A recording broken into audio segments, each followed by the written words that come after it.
नमस्ते दोस्तों, आज मैं फिर आपके साथ जुड़ा हूँ और साथ 11वीं के पुस्तक और साथ में सांख्यिकी के चौथे अध्याय आंकड़ों का प्रस्तुतिकरण का भाग 3 लेकर। पिछले अध्याय में हमने आंकड़ों के प्रस्तुतिकरण में सारणीयकरण प्रस्तुतिकरण के बारे में पढ़ा था। आज हम पढ़ेंगे आंकड़ों का आरेखीय प्रस्तुतिकरण। आंकड़ों का आरेखीय प्रस्तुतिकरण क्या होता है?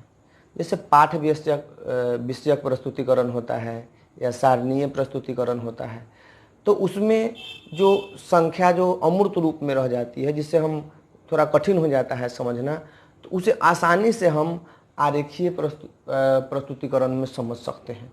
इसमें क्या होता है कि ये ऐसे तो परिशुद्ध नहीं हो पाता है सारणीकरण की अपेक्षा, लेकिन बहुत ही भावपूर्ण, बहुत ही स्पष्ट रूप से हम इसे समझ सकते हैं।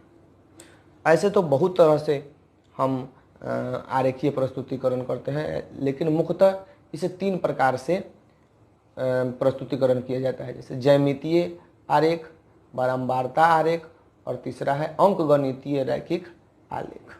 सबसे पहले हम बात करते हैं ज्यामितीय आरेख पर। ज्यामितीय आरेख को 2 भागों में बांटा गया है, दंड आरेख और वृत्त आरेख। जो हमने पिछले अध्याय में या अपने गणित के पुस्तक में 10th में पढ़ा होगा, वही दंडारेख। दंडारेख को 3 भागों में बांटा जाता है, सरल दंडारेख, बहुदंडारेख और घटक दंडारेख, जबकि वृत्तीय आरेख एक ही तरह का होता है। बात करते हैं सरल दंडारेख का। सरल दंडारेख क्या होता है कि जब हम किसी चीज़ का प्रस्तुतिकरण करते हैं, तो एक तरफ जब हम उसे शून्य से शुरू करके उसे एक समान आयताकार और विस्तृत रूप से आयताकार के समान रूप और समान दूरी पर आयत के रूप में हम एक दंडारेख बना देते हैं, जिससे हम बता देते हैं कि किसी चीज़ का गणना करते हैं, जो स्पष्ट करके बताता है हमें कि कैसे कोई वस्तु किसी दूसरे वस्तु की तुलना में, या कोई राज्य दूसरे राज्य की तुलना में, या कोई आय या उत्पादन किसी दूसरे उत्पादन की तुलना में कितना ज़्यादा या कितना कम है।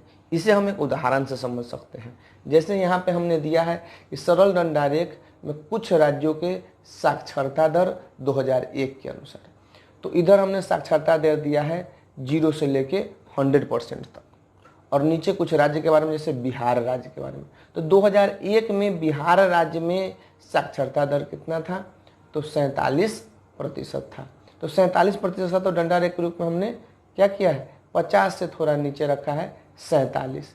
जबकि झारखंड में ये 53% था, तो 50 से थोड़ा ऊपर 53% रखा है। उत्तर प्रदेश में 56.3 था, तो इसे 56.3। जबकि केरल में ये 90.9 था। तो दंडारेख के रूप में बराबर बराबर दूरी पर हमने राज्य का नाम लिख दिया, या कोई भी चीज़ रहता, ये लिंग रहता, या साक्षरता दर रहता, साक्षरता दर तो है ही, या किसी भी जाति का रहता, संप्रदाय का रहता, देश का रहता, अनाज का रहता, फसल का रहता, किसी भी चीज़ के बारे में अगर उसका दंडारेख बनाना होता तो आसानी से समझा सकते थे कि किस राज्य में किसकी तुलना में किस राज्य में कितना ज़्यादा साक्षरता दर है। तो अब मैं बिहार, झारखंड, उत्तर प्रदेश और केरल के बारे में जाना।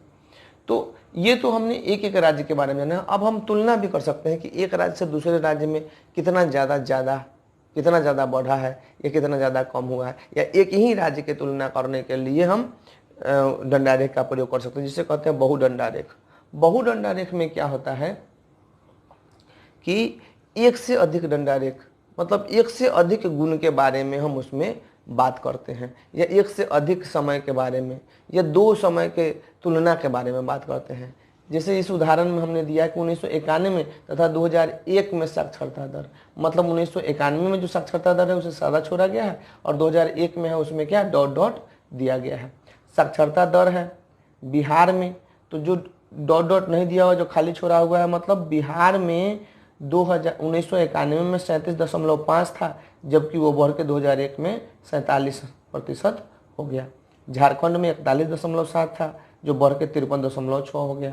उत्तर प्रदेश में 40.7 था, जो बढ़कर 56.3 हो गया। जबकि केरल में 89.8 था, वो बढ़कर 90.9 हो गया। मतलब जब 2 तुलना करते हैं, 2 समयों का तुलना किया है यहाँ पे हमने, तो 2 समय का तुलना के लिए हम जब दंडारेख खींचते हैं या 3 समय का रहता है, यहीं पे रहता है 1981 का भी, या इधर रहता है 2011 का भी। तो 3 समय को तुलना करके हम बताते हैं कितना प्रतिशत बढ़ा, किस समय से किस समय, मतलब किस दशक में अधिक बढ़ा या किस राज्य में अधिक बढ़ा। तो ये जानकारी के लिए हम बहुदंडारेख का प्रयोग करते हैं। घटक दंडारेख क्या होता है, तो इसको घटक दंडारेख और वृत्त दंडारेख के बारे में हमको बता देते हैं। इससे हम जो चित्र रूप में या इसका उदाहरण के रूप में अगले वीडियो में देखेंगे। घटक दंडारेख क्या होता है कि इसमें एक ही दंडारेख में बता दिया 100% बना दिया जाता है दंडारेख, इसमें बता दिया जाता है 47%। जैसे कितने पुरुष हैं जो शिक्षित हैं, तो एक 100% है, जितना भी पुरुष उनको 100% लिया गया है, 47% शिक्षित है। तो यहाँ पे 47 को दूसरे कलर से या 47 को डॉट डॉट करके उसमें बना देते हैं कितना शिक्षित है इतना। एक ही दंडारेख में जब 2 चीज़ें या 3 चीज़ों के बारे में बताया जाता है, तो एक आयत चित्र में अगर 2 या 3 चीज़ों को बताया जाता है तो उसे कहते हैं घटक दंडारेख। और घटक दंडारेख के रूप में ही वृत्त दंडारेख, क्योंकि एक वृत्त के रूप में सारे चीज़ों को 100% ले जाता है वृत्त को।